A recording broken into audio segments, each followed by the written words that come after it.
तब यहाँ कुछ बच्चों पर हेडमास्टर एल्ड्रो की बातों का असर हो जाता है और मिगेल का भी सिर दुखने लगता है, जिस वजह से रोड उसका हालचाल पूछने लगता है और मिगेल उसे उसकी चिंता छोड़ के एल्ड्रो के पीछे जाने के लिए कहता है, क्योंकि उन्हें बड़ी मुश्किल से ये चांस मिला होता है। तब वहाँ पर जो स्टूडेंट्स बच गए होते हैं, एल्ड्रो उन सभी को स्कूल की मेन बिल्डिंग में इकट्ठा होने के लिए कहता है ताकि वो लोग लड़ाई की तैयारी कर सकें। यहाँ पर ईश्वर की बेइज्जती हुई है तो इसलिए हमें इसे ठीक करना ही होगा। और हाँ, सोल्जर्स को कह दो कि चाहे स्कूल के अंदर जो मर्जी हो जाए पर वो लोग अंदर नहीं आएंगे और यही गॉड की मर्जी है। तब रोब एल्ड्रो के चेहरे को देखकर डर के मारे वहाँ से भाग जाता है ताकि वो सारे सोल्जर्स को एल्ड्रो का आदेश दे सके। तब हम देखते हैं अचानक से एल्ड्रो का चेहरा उखड़ने लगता है, पर वो उसे संभाल के ठीक कर लेता है और नोटिस करता है कि क्लेविटिस के टावर के आसपास फोग इकट्ठी होनी स्टार्ट हो गई है, जिसे देखकर क्लेविटिस को भी एहसास हो जाता है कि ये काम ज़ेविथियर का ही है। तब ज़ेविथियर अपने साथी गार्ड को लेकर वहाँ पर आ जाती है। तो कैसे हो गार्ड? हमने काफी टाइम से एक दूसरे को नहीं देखा है। तुमने सही कहा और उस टाइम तुमने मुझे बताया था कि तुम क्लेविटिस के सर्वेंट हो। वो मैंने इस वजह से कहा था क्योंकि मेरे पास एक आउटसाइडर को सच बताने का कोई रीजन नहीं था। उसे छोड़ो और ये बताओ कि आखिरकार तुम यहाँ पर क्या करना चाहते हो? आखिरकार क्यों तुम इनके सामने आए हो और आखिरकार क्यों तुमने इन्हें चैलेंज कर दिया है? वो मैंने इस वजह से किया क्योंकि मैं इस तरह छुप छुप के बोर हो गया था। क्या तुम मजाक कर रहे हो? तुमने तो ये डिसाइड किया था कि तुम अपनी इस ह्यूमन फॉर्म को उस ह्यूमन बेबी लूना की ग्रोथ को ऑब्जर्व करने में इस्तेमाल करोगे। आखिरकार तुम्हें इसके बारे में कैसे पता चला? अगर तुम इस चीज को मुझसे छुपाना चाहते थे तो तुम्हें इसके बारे में फॉरेस्ट के नजदीक नहीं कहना चाहिए था। मैं ये समझ सकती हूँ कि तुम्हें उस बच्चे से क्या एक्सपेक्टेशंस हैं। हीरो की डेथ के बाद तुम्हें कुछ भी याद नहीं है, जिस वजह से तुम्हारे पास सिर्फ डार्क वेज के लॉर्ड होने का फर्ज निभाना ही रह गया था और इस वजह से तुम्हें एम्प्टीनेस महसूस होने लगी। पर तभी तुम्हें एक गोल मिला जिसके लिए तुम जी सकते हो और इस टाइम तुम सच में बहुत ज्यादा अलाइव लग रहे हो।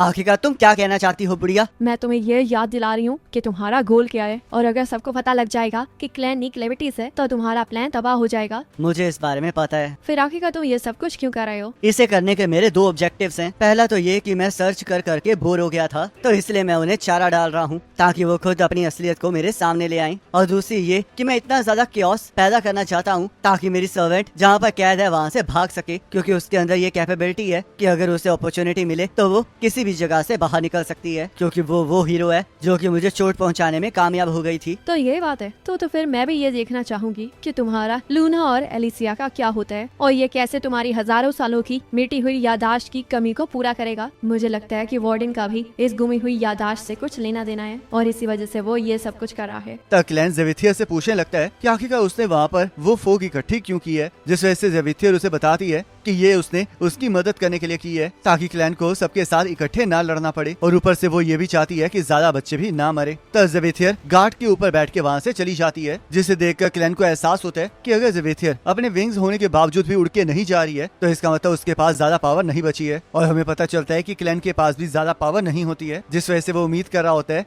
कि एलिसिया जल्द से जल्द अपनी कैद से आजाद हो जाए। तब यहाँ हम देखते हैं एंड्रयू के पौधे ने एलिसिया को जकड़ लिया होता है और यहाँ मैजिक पावर वाले बच्चे मेन बिल्डिंग में इकट्ठा हो चुके होते हैं। वो टावर एक इम्प्योर चीज है जिसे होली ग्राउंड पर नहीं होना चाहिए, तो इसलिए तुम्हें इसे एलिमिनेट करना होगा। और इन सब के पीछे हाइडन के दो स्टूडेंट्स हैं जिनका नाम क्लैन और एलिसिया है। उन्होंने वॉल्ट में से एक होली बुक को चुरा लिया है और उसकी सील को तोड़ दिया है, जिस वजह से ये टावर क्रिएट हो गया है। तो इसलिए हमें उस बुक को वापस लाके उन्हें सजा देनी होगी। और हाँ, उन्हें जिंदा वापस लाने की भी जरूरत नहीं है। जो लोग आज सक्सेसफुल होंगे उन्हें गॉड से और भी ज्यादा बड़ा तोहफा मिलेगा। तो चलो फिर अब सभी लोग अपनी अपनी क्रेस्ट दिखाओ। तब हम देखते हैं उन सभी के क्रेस्ट दिखाते ही एल्ड्रो के पीछे एक दरवाजा खुल जाता है जो कि बिल्कुल मिरर की तरह दिखाई दे रहा होता है और वो वही मिरर होता है जिसके बारे में ने बायस को बताया होता है। तब उस गेट में से सबको वार्डन दिखाई देने लगता है जो कि उन सभी की पावर को बढ़ा देता है, जिस वजह से उन बच्चों को लगता है कि वो गॉड है और वार्डन की पावर से ने के सिर पे लगे हुए क्रिस्टल की पावर भी बढ़ने लगती है। तब प्रोफेसर लैंग ने को फोकस करने के लिए कहते हैं क्योंकि उन दोनों के पास ही लड़ाई का एक्सपीरियंस होता है, जिस वजह से उन्हें ही बच्चों को लड़ाई के अंदर लेकर जाना होता है, जिससे कि बेचारी ने बहुत ज्यादा हैरान हो जाती है। पर उसके पास ऐसा करने के अलावा कोई और चारा नहीं होता है। तब ने सारे बच्चों को अपने साथ चलने के लिए कहती है और एल्ड्रो रे को अपने पास बुला के कहने लगता है कि अब उसकी ट्रू पावर दिखाने का टाइम आ चुका है, जिस वजह से एल्ड्रो रे के ऊपर लगी हुई सारी लिमिट्स को हटा देता है और उसे ये भी बताता है कि अगर उसने उस स्टोलन बुक को रिकवर कर लिया तो वो उसे ड्रेल का ट्रू सक्सेसर मान लेगा और उसके सीक्रेट रूम के बारे में भी उसे बता देगा, क्योंकि रे यही चाहता है। तो रे इससे और भी ज्यादा मोटिवेट हो जाता है और एल्ड्रो को बुक ऑफ फोर्ज के अलावा किसी और की चिंता नहीं होती है, जिस वजह से वो किसी को भी सैक्रिफाइस करने के लिए तैयार होता है। तब एल्ड्रो को अचानक से एलिसिया का ख्याल आता है, जिस वजह से वो एंड्रियो को किसी और काम के लिए बुलाने लगता है। तब यहाँ एलिसिया का बहुत बुरा हाल होता है ये पौधा मेरी पावर को खींचते हुए और भी ज्यादा ग्रो कर रहा है, जिस वजह से ये बहुत जल्द उस केज को तोड़ देगा जिसके अंदर हम कैद हैं और मैं यहाँ से निकल पाऊंगी। इसने मेरे अंदर रह रही क्लैन की पावर को बस थोड़ा सा ही एब्जॉर्ब किया है, जिस वजह से मैं बिल्कुल ठीक हूँ। और अगर ये मुझे क्रश भी करना चाहता है तो भी मुझे इससे कोई दिक्कत नहीं है, क्योंकि मैं मर ही नहीं सकती हूँ।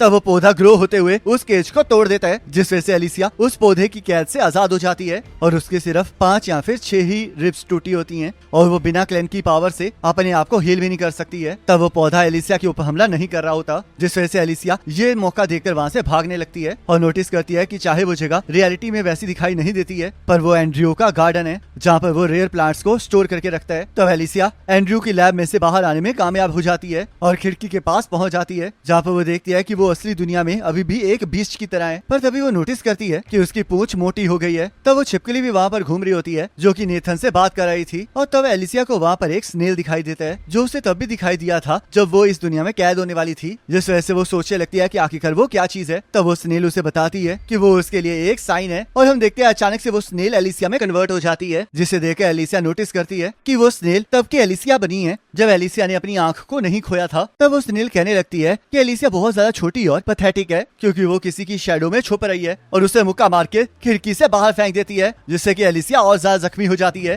तब वो स्नेल बाहर आकर फिर से एलिसिया का मजाक उड़ाने लगती है और कहने लगती है कि हीरो को तो और ज्यादा बड़ा होना चाहिए था और अपने पैर से एलिसिया की हड्डियों को तोड़ने लगती है। तो एलिसिया को कुछ समझ नहीं आ रहा होता और वो ये समझने की कोशिश कर रही होती है कि आखिरकार क्यों वो अपने आप को वहाँ पर देख पा रही है। तुम मुझे इस वजह से देख पा रही हो क्योंकि तुमने हमेशा कहा है कि तुम दुनिया को बड़ा बनाना चाहती हो। तुम वो हीरो बनना चाहती हो ना जो कि डार्क बीस्ट के चारों लॉर्ड्स को हराए, पर आखिरकार तुम ये कैसे करने वाली हो? तुम्हें भी अभी तक ये एहसास हो गया होगा कि ये इम्पॉसिबल है, क्योंकि डार्क बीस्ट के पहले ही लॉर्ड ने तुम्हारा बुरा हाल कर दिया था, जिस वजह से तुम वर्थलेस हो। आखिरकार तुम क्यों ऐसे ड्रीम को देख रही हो जिसे तुम कभी भी पूरा नहीं कर सकती हो और इसी वजह से तुम छोटी हो। तो एलिसिया चोट लगने के बावजूद भी दोबारा से खड़ी होने लगती है और उस स्नेल को बताने लगती है कि चाहे वो डार्क बीस्ट के चारों लॉर्ड्स को मिलियन ईयर्स तक भी ना हरा पाए या फिर दुनिया को बड़ा करना बस एक ड्रीम हो, पर फिर भी उसे ये ट्राई करके बहुत कुछ सीखने को मिला है, जिससे कि उसे एहसास हो गया है कि वो दुनिया को कैसे बड़ा कर सकती है। और क्योंकि जो उसके सामने एलिसिया बनी है वो तब की है जब एलिसिया मरी नहीं थी, तो उसे इस बारे में कुछ नहीं पता है। तब वो स्नेल फिर से एलिसिया को अपने पैरों के नीचे दबाने लगती है, पर इस बार एलिसिया ने उसे रोक लिया होता है। मुझे पता ही था कि ये चीज काम जरूर करेगी, क्योंकि मेरी पूछ से मुझे एहसास हो रहा था कि मैं जितना ज्यादा सफर करूंगी उतनी ज्यादा पावर मेरी बढ़ती जाएगी। तो इसका मतलब ये एक ट्रायल है जिसमें मेरी न्यू पावर जागने वाली है। तो हम देखते हैं एलिसिया की पूंछ के ऊपर एक रेस्ट बन जाता है और एलिसिया स्नेल को पीछे हटा के उसके ऊपर हमला करने के लिए तैयार हो जाती है। यह सच है कि डार्क बीस्ट के लॉर्ड ने मुझे मार दिया है और मैं उसकी एक इमोर्टल स्लेव बन गई हूँ, जिस वजह से मुझे उसके सारे ऑर्डर्स को मानना पड़ेगा। और अगर वो चाहे तो वो मुझे कभी भी लाश में कन्वर्ट कर सकता है, पर उसने मुझे हमेशा कहा है कि वो मुझे कभी भी ये ऑर्डर नहीं देगा कि मैं हीरो बनना बंद कर दूं। और चाहे ये सुनने में रिडिकुलस लग रहा हो, पर उन वर्ड्स की वजह से मेरी दुनिया बड़ी हो गई है। तो एलिसिया उस स्नेल को एक जोरदार मुक्का मारती है, जिससे कि वो स्नेल छोटा होकर गायब हो जाता है और एलिसिया के हाथ पर क्रैश आ जाता है। तो एलिसिया को यकीन नहीं आ रहा होता कि उसके अंदर भी मैजिकल टैलेंट है और वो इसके बारे में क्लैन को बताने के लिए बहुत ज्यादा एक्साइटेड होती है, क्योंकि क्लैन ने मैजिक पावर ना होने की वजह से उसका मजाक उड़ाया होता है। तो अचानक से वहाँ पर एक दरवाजा आने लगता है और एलिसिया को ड्रेल जैसी ही आवाज सुनाई देने लगती है, जो कि उसे उस दरवाजे से पास होने के लिए कह रही होती है, जिससे कि उसे एक स्किल मिलेगी, पर उसके बदले में वो सब कुछ भूल जाएगी जो यहाँ पर हुआ है। तो यहाँ प्रोफेसर लैंग ने बच्चों के ग्रुप्स को 3 ग्रुप्स में बांट दिया होता है, जिसमें ग्रुप ए रोड को फॉलो करते हुए आगे बढ़ेंगे, ग्रुप बी फॉरेस्ट के थ्रू जाएंगे और ग्रुप सी सीधा उस टावर की तरफ बढ़ेंगे। ग्रुप ए को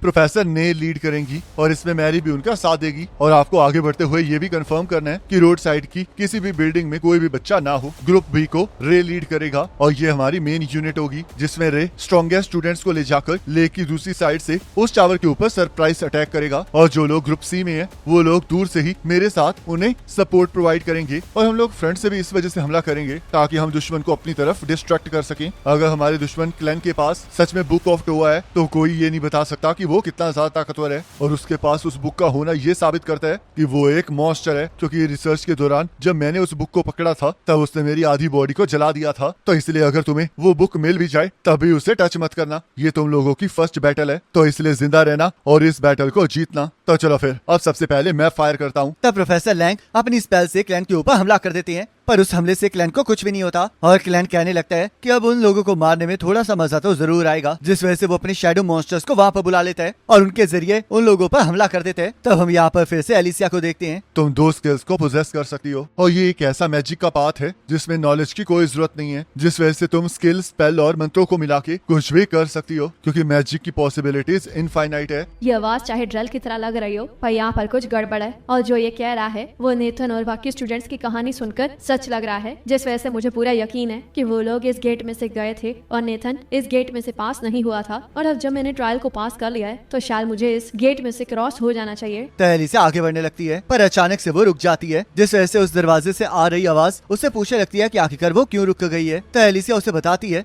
कि वो अपनी मेमोरीज को नहीं खोना चाहती है और उस दरवाजे को देखकर उसे लग रहा है कि वो एक ट्रैप है। तब एक हाथ एलिसिया को पकड़ने के लिए उस दरवाजे से बाहर आ जाता है और हम देखते हैं वो पर्सन और कोई नहीं बल्कि एल्ड्रो ही होता है, जो कि एलिसिया से पूछने लगता है कि आखिरकार उसे कैसे पता चला कि वो एक ट्रैप है। तो एलिसिया कहने लगती है कि सिर्फ एक बेवकूफ इस बात पर विश्वास करेगा कि कोई उसे पावर देकर ऐसे ही जिंदा वापस जाने देगा। तो हेडमास्टर, तुमने बुक ऑफ टोआ का इस्तेमाल करके ये जगह बनाई है ना, और वो book chapter number 2 village of origin से बिलोंग करती है, और ऊपर से वो तुम ही हो ना जिसने ड्रेल को वो सीक्रेट रूम दिया था जिसमें तुम्हारी मदद नॉर्थ के डार्क बीस्ट के लॉर्ड वार्डन ने की है। तो ये सुनकर एल्ड्रो हैरान हो जाता है, जिस वजह से एलिसिया को यकीन आ जाता है कि वो सच कह रही है और जैसे एल्ड्रो उसे पकड़ने की कोशिश करता है वैसे एलिसिया वहाँ से भाग जाती है और उसे पकड़ने के लिए कहती है, पर तभी एल्ड्रो वहाँ से गायब हो जाता है, जिस वजह से एलिसिया को समझ नहीं आ रहा होता कि आखिरकार वो उसका पीछा क्यों नहीं कर रहा है। और हम देखते हैं एलिसिया को उस दरवाजे में से ड्रेल का सीक्रेट रूम दिखाई दे गया होता है। तो एलिसिया जैसे आगे बढ़ रही होती है वैसे एंड्रयू आकर उसे पकड़ लेता है और यहाँ एल्ड्रो को भी यकीन नहीं आ रहा होता कि एलिसिया ने ट्रायल को कंप्लीट कर लिया है, पर उसे एंड्रयू पर पूरा भरोसा होता है कि वो एलिसिया को संभाल लेगा, क्योंकि उसे प्लांट्स के अलावा किसी और से हमदर्दी नहीं होती है। तब हमें पता चलता है कि एल्ड्रो ने एंड्रयू को एलिसिया को मारने भेजा होता है और उसे अभी भी एलिसिया की सच्चाई के बारे में नहीं पता होता, क्योंकि उसे अभी भी एलिसिया एक डार्क बीस्ट की तरह दिखाई दे रही होती है। तो एलिसिया ने अपनी सारी पावर का इस्तेमाल कर लिया होता है, जिस वजह से वो एंड्रयू के हाथों से आजाद नहीं हो पा रही होती है और इस बार उसे उसकी बात समझ में आ रही होती है, जिस वजह से वो एंड्रयू से बात करने की कोशिश करने लगती है, पर एंड्रयू को अभी भी उसकी बात समझ में नहीं आ रही होती, जिस वजह से एलिसिया एंड्रयू के हाथ को काट लेती है और उसकी कैद से आजाद होकर वहाँ से भागने लगती है, क्योंकि वो स्कूल के स्टूडेंट से नहीं लड़ना चाह रही होती। तो एलिसिया